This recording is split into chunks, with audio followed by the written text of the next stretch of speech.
Shri Gurubhyo Namah. Hari Om. Okay. So,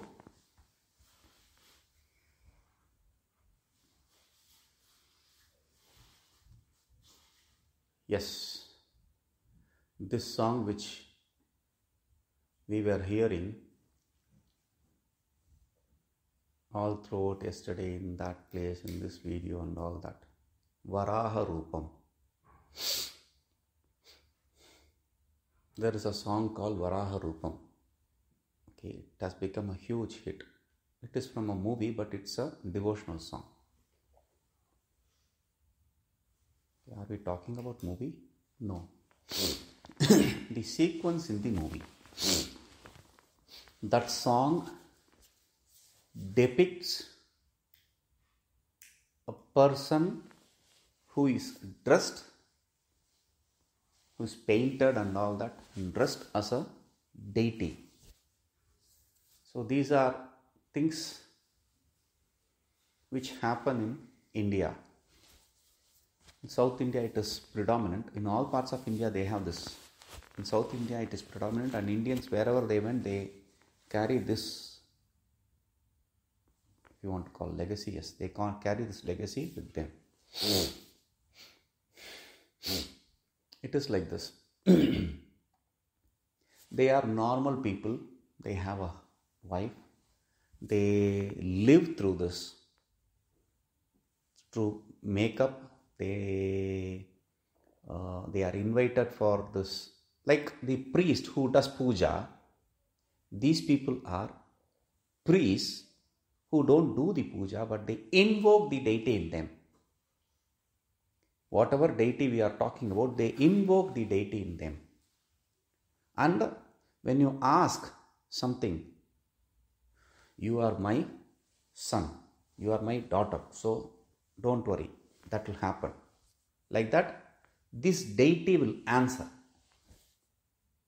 So, is it the person or the deity who is answering? That is a doubt for many people. Sometimes it can be person, sometimes it can be a deity. If the person is impersonating the deity, it happens. I'll tell you one family story. In my mother's parents' village, my mother's parents' village, okay, they have this this kind of program is organized in that belt, Kumbakonam, Tiruchi, this belt. The program is Radha Kalyanam. Kalyanam means marriage. They get Radha and Krishna married. It's a program. They do bhajans and all that. And then at the end of the program, it may be for 9 days, it may be for a week, it may be for 3 days. At the end of the program, they will give a feast for all the Brahmins, and some people, they take prasada from that. Some people will do pradakshina on the uchishta, on the place where on the plates where they ate, the leaves where they ate, they'll roll on it. Okay, so these are things, and sometimes what happens is these fellows get this bhava, this deity enters them, and they start kind of doing some deity tantrums. They will do. So once it happened, so my mother's brothers,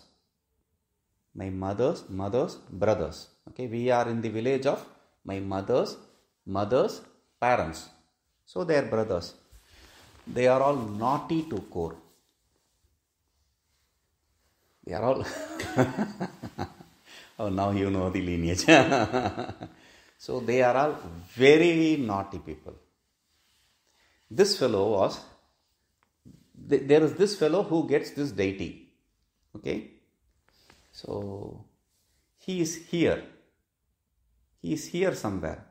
They know he is behind them. They are discussing between themselves. The uncles, they are discussing between themselves.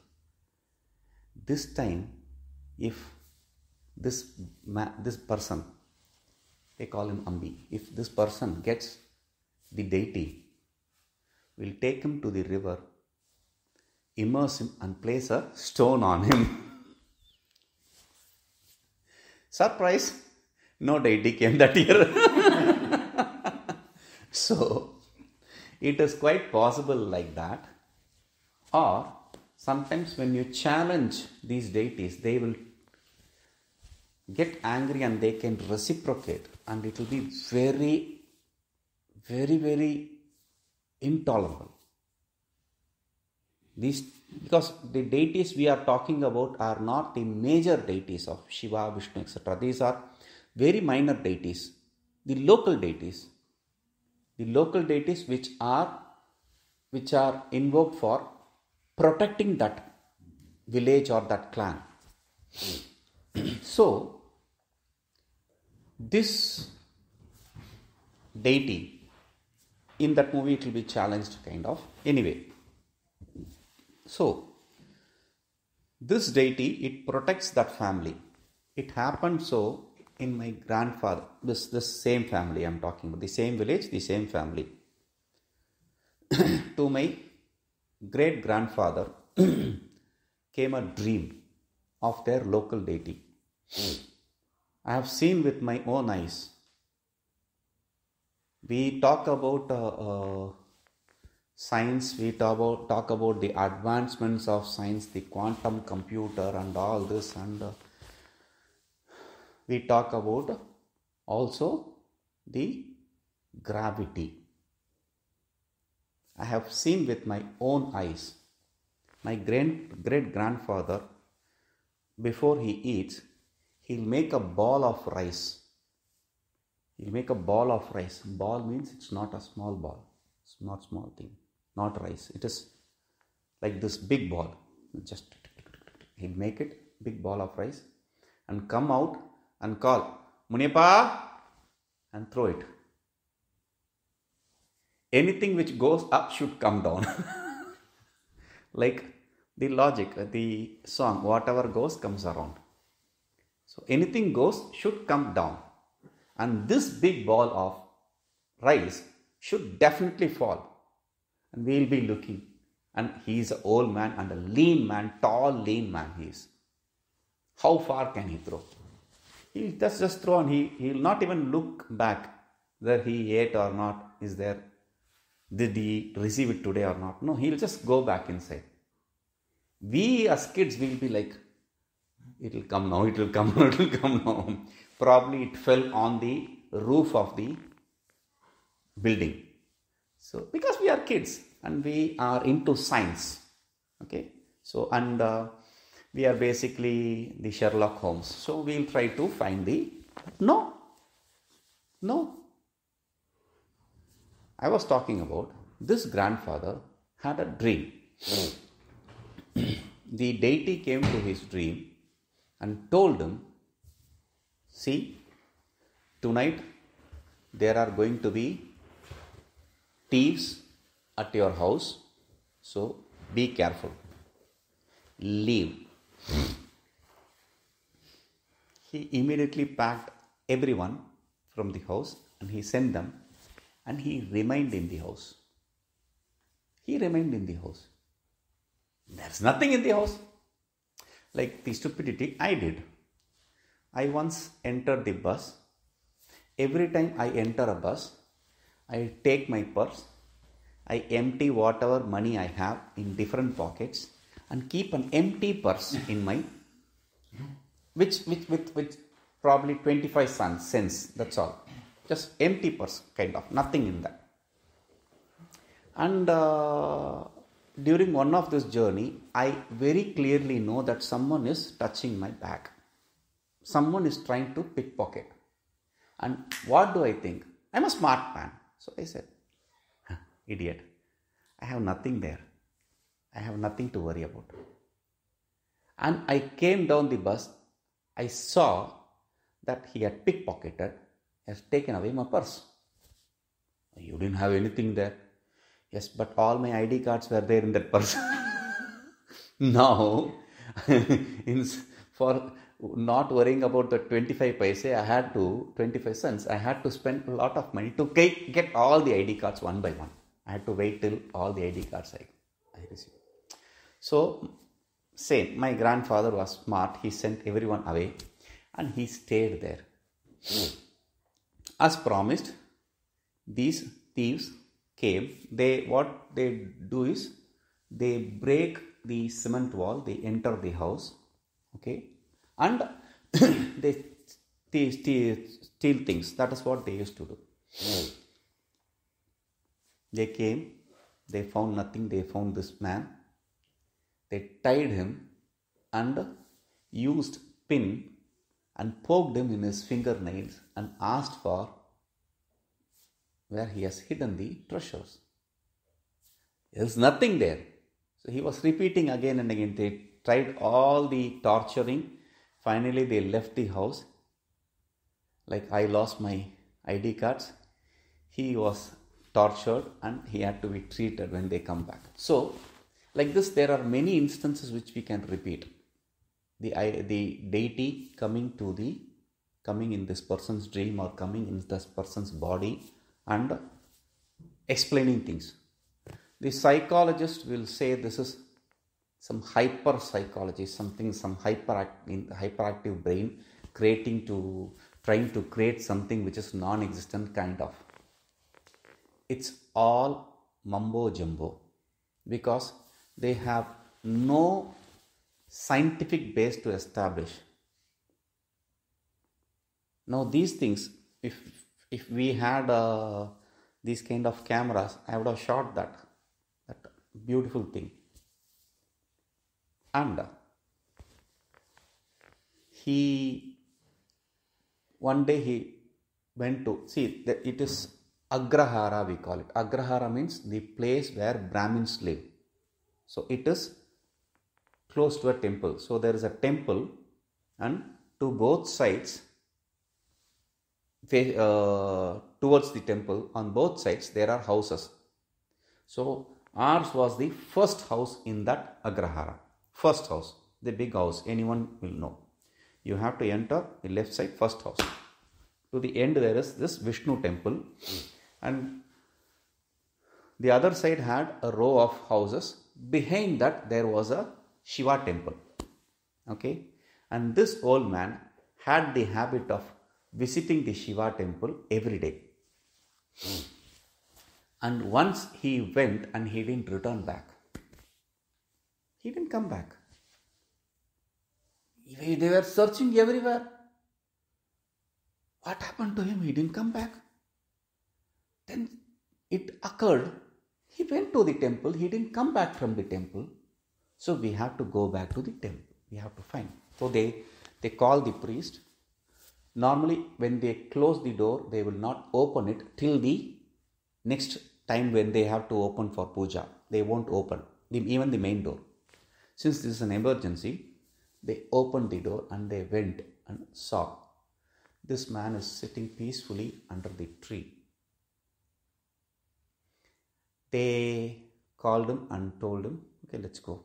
He took his towel and put it on his shoulder and told, okay, let's go.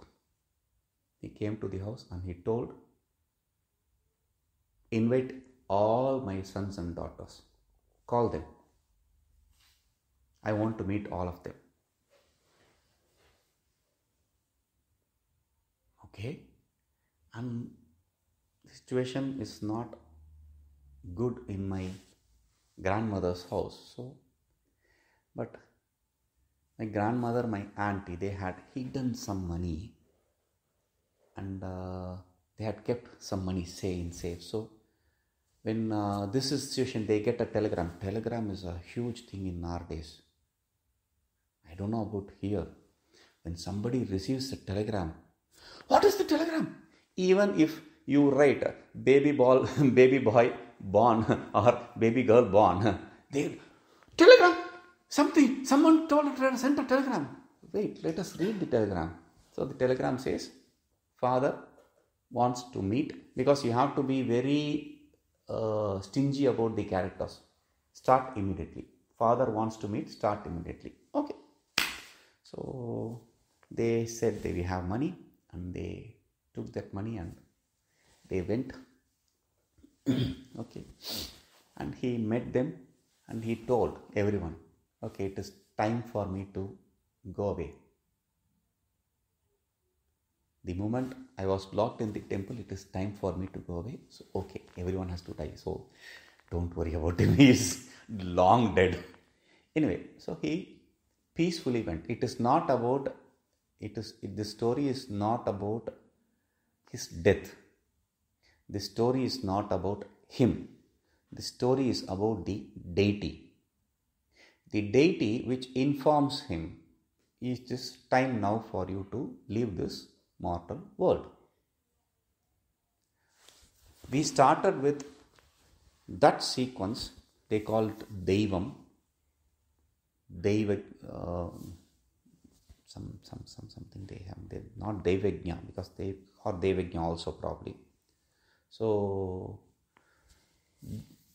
this is about, we started with that person and we went to my great grandfather and we came back now here.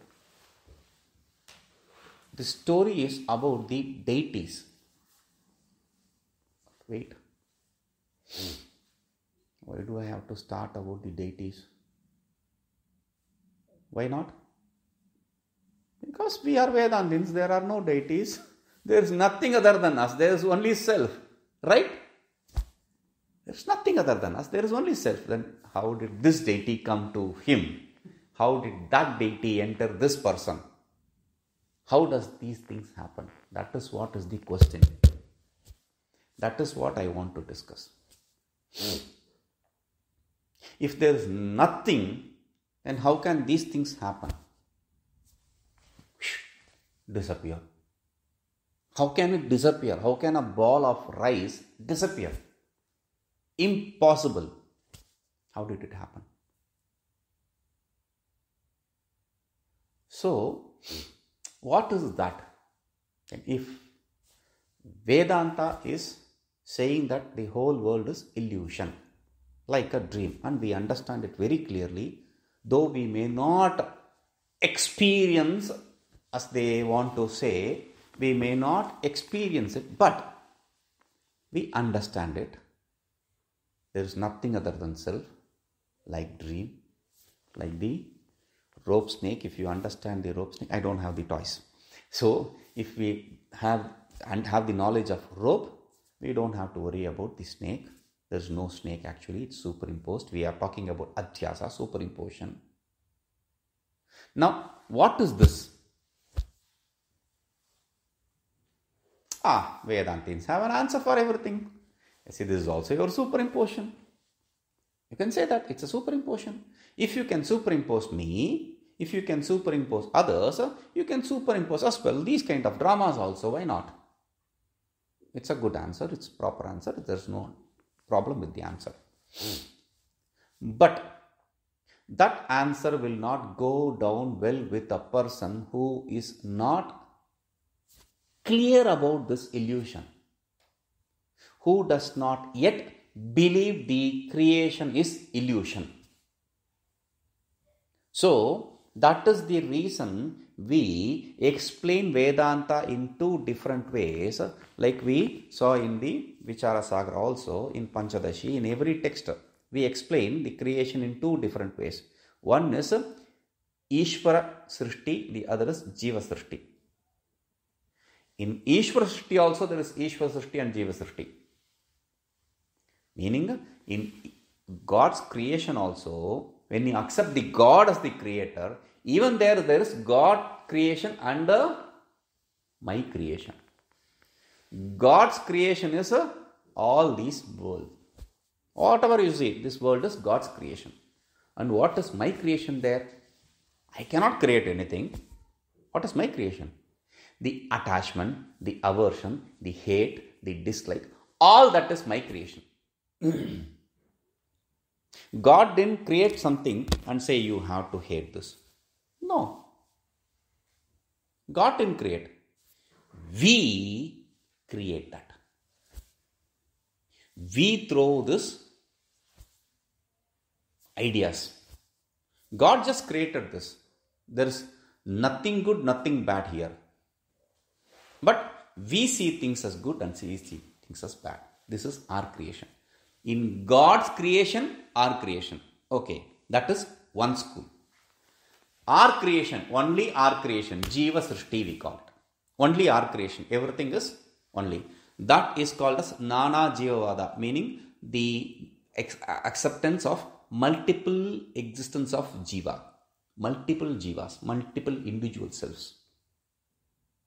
Like we explained, the different parts. The different parts are the embodiments in which the self is as though limited.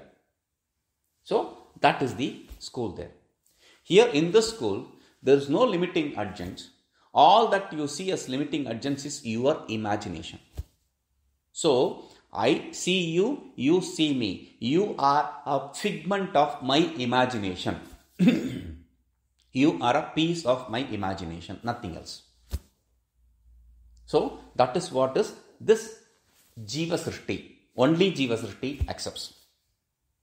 Okay. So, only Jiva Srishti is a little difficult for people who experience these kind of things and who are not capable of processing it. So, for them, we say, yes, what you see is true. There is a Ishvara who created everything. And you are a part of this cosmic creation of Ishvara. And therefore, the Ishvara exists there. He blesses us through His grace. We will understand the truth. All these ideas have to be said. In that, these stories fit very properly.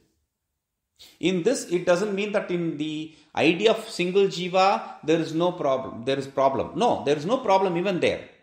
But the thing is, in this idea, in this acceptance of creation by Ishvara and creation by Jiva, it can be explained for a person who does not have the proper intellect. It is easy to explain to him. That is why we use this technique. So there, what happens is, like we are creations of Ishvara, so too these demigods, these small gods, they are all part of that creation. Like we are trying to get rid of our papa by doing penance. Penance can be by supporting others, by helping others.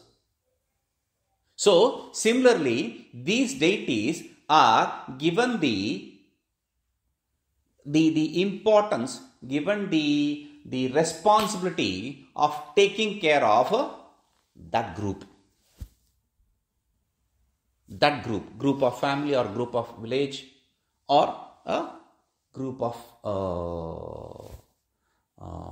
cities, whatever it may be. Any small or big, does not really matter. Even a street, there can be a deity. In Sringeri, if you go, Acharya Bhagavan Bhashyakara has established 4 temples in 4 corners. One for Surya, sun god. The other side for Hanumanji. There is other side where he has established Kali. And there is one more side he has established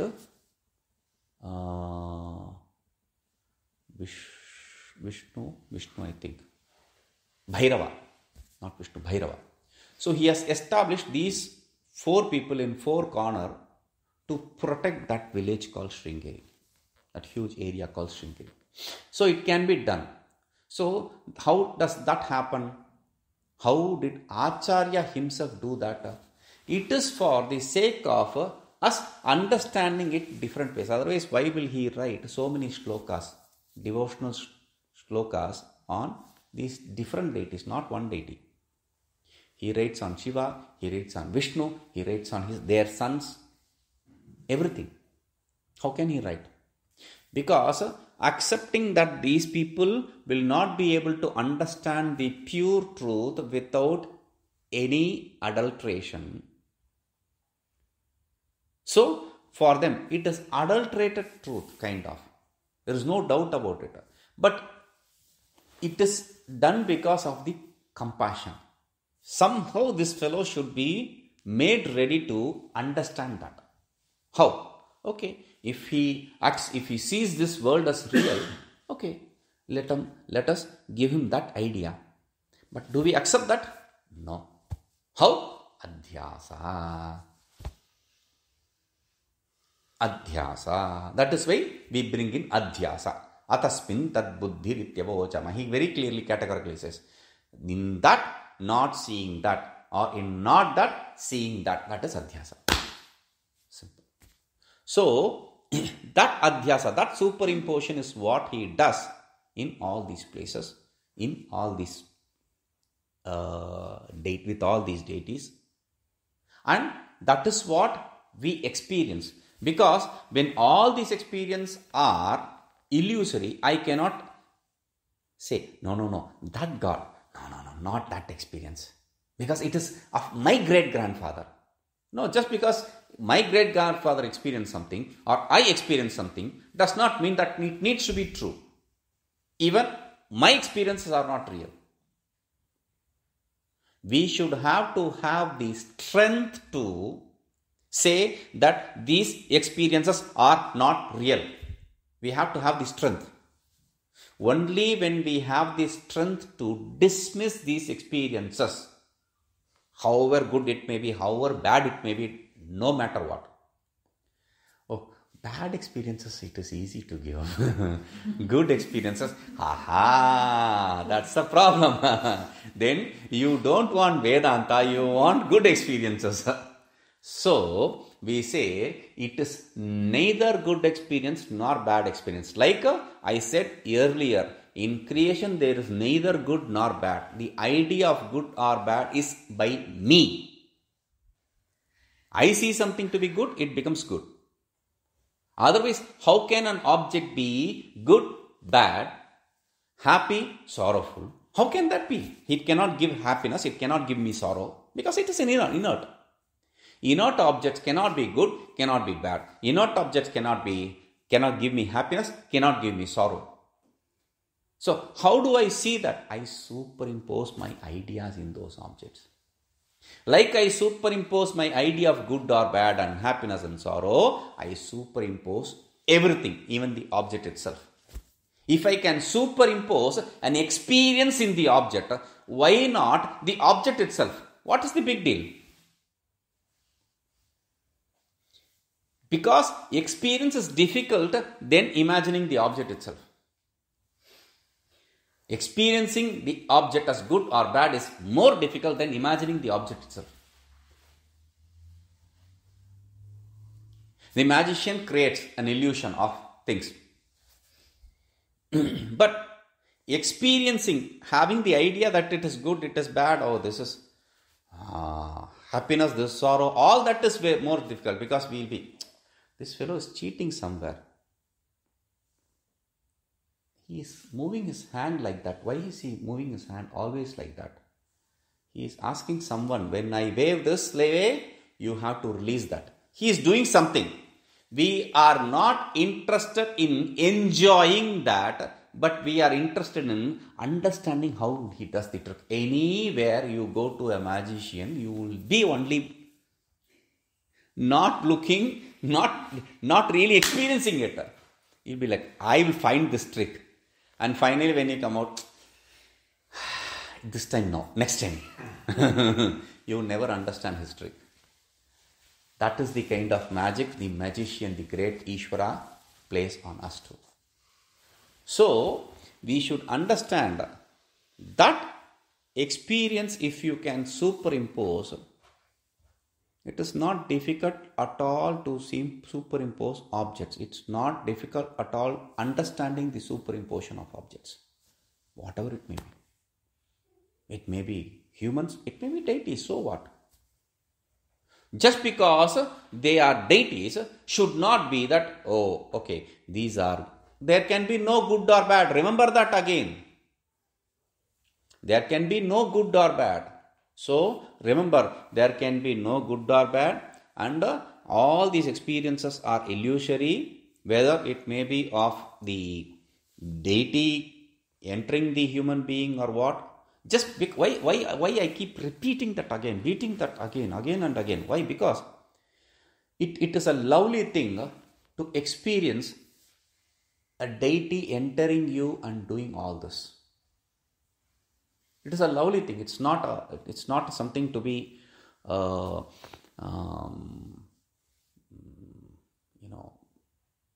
to fight upon. No, there is nothing to frown upon it.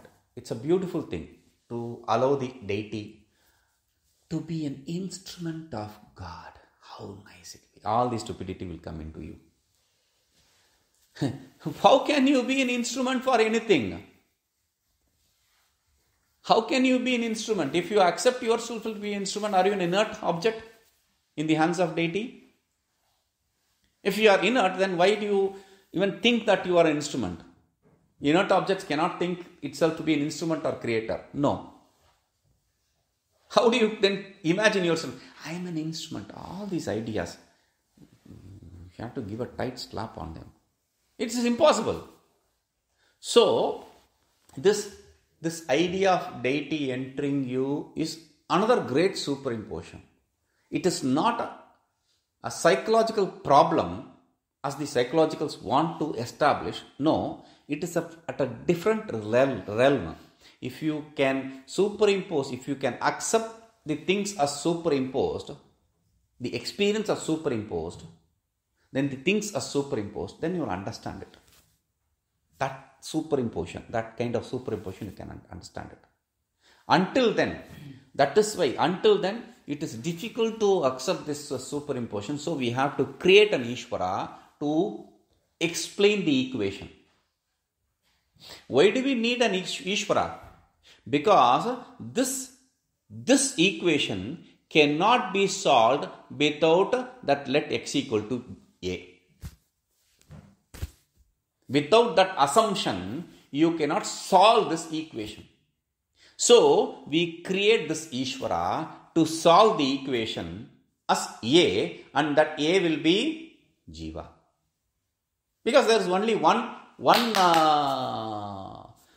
unknown variable in the equation.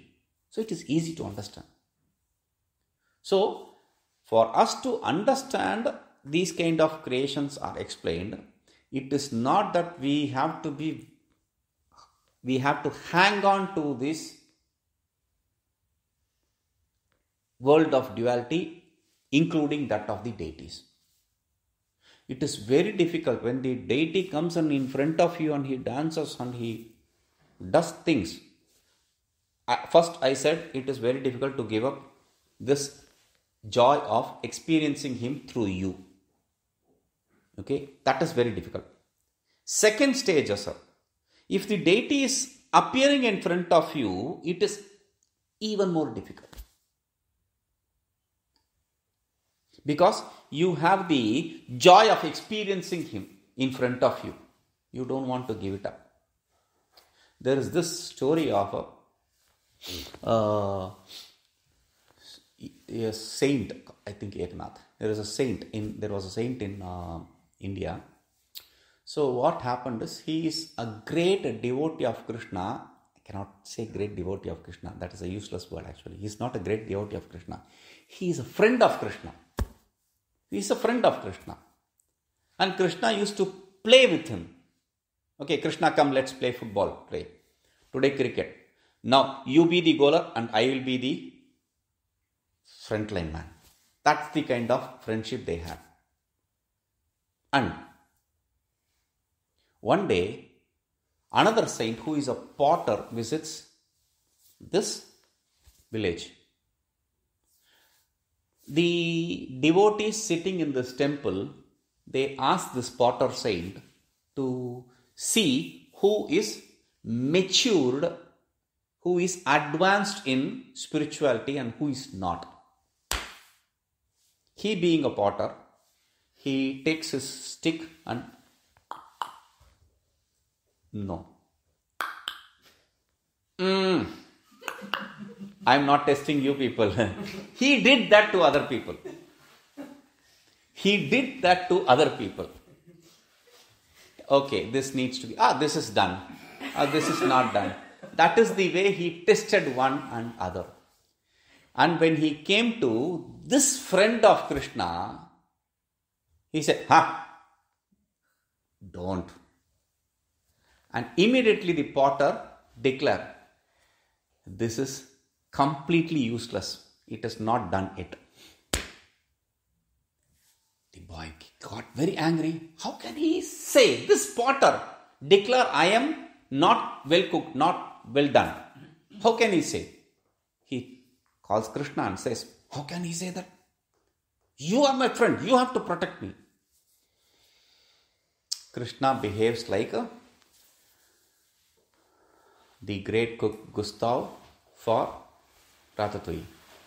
It says, I cannot help you. Why? Only a guru can help you in this. You are everything and you are telling me, Guru. What will I gain through Guru? I will come to you and I have already met you. What will Guru help me? It's okay, but still, you have to meet your Guru. Go to this forest. You will find this Guru. And this boy, he says, okay, you say, otherwise I won't go. But you say, you are my friend, okay? I am going, right? Okay, so he goes there and he sees this man under a banyan tree, lying under the banyan tree actually, with his legs on a Shivalinga. There is a Shivalinga. He has just kept his legs on the Shivalinga and is lying on the ground. And this fellow comes and he said, okay, GPS coordinates are right. This is the tree. And I don't see anyone. This is the only person he is. But this fellow, how can he be Guru? Because this fellow has his legs up on the Shivalinga. He has no devotion. How can he be Guru?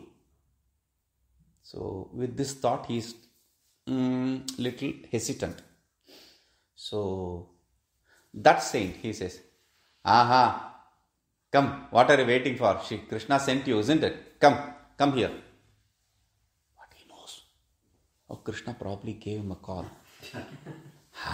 Right, okay. So now this is the Guru. Okay, I understand. So he says, sir, yes, you are my Guru. What is your doubt there? No, that is not the doubt actually. I don't know how to say. Tell me quickly. Your legs are on the Shivalinga. Oh, that. See, I have become old. I don't know where I keep my leg. And I don't have the strength to lift it and put it somewhere. You are my disciple, so you lift my leg and put it somewhere where there is no Shivalinga. Do that. You should do it. Okay? Do it. So, at least this fellow has this kind of attitude. Okay. So he removes his leg and places it somewhere. Wherever he puts his leg, there this Shivalinga appears. It appears as a footrest for him. Tired, this fellow says, okay, I give up. Now, I am here for learning. Okay, then he teaches him the truth. And fine. After learning the truth, this fellow comes back to the village. And Krishna, as Vittala, he is waiting for his friend. Like we saw, your daughter and his daughter waiting for each other. So Krishna is waiting. And this fellow is not coming. He is busy in his house. So Krishna goes to his house and from the window he is calling his friend. Come, let's go. And he says, I have more important business than that. You go and play. I don't have time for that. What? I am Krishna. Don't you remember me? Yeah, you are not different from me. I know that. Go. Not now. I will come later. So that is the understanding he got after having experienced the Krishna in flesh and blood. So is it easy to give up that kind of relationship? Somebody who you see in flesh and blood and whom you call him as your beloved, your God, and that person becomes illusion. That person becoming illusion. Can you accept that? It is difficult, but that is what it should be. We should have to gain that strength to see everything. Yeah, we give a excuse there. Yavad jivam tribirvandya shastra acharya devatam. Until you are alive, you have to worship three people. One is Shastra, the other is God, and the other is Guru. So there is an escape route for you also. But the point is, we have to have the strength to see the whole world as illusion. That is the strength we need to gain. So,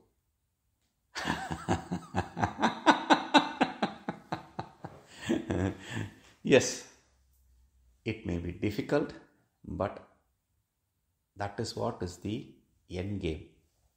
We enter. Last time I brought you into this dojo and I beat you saying all the experiences of bliss and all whatever we say is just namesake. This time I am doing another flip. Okay, so that is what it is. That is what is Vedanta. So yes, Hari Om.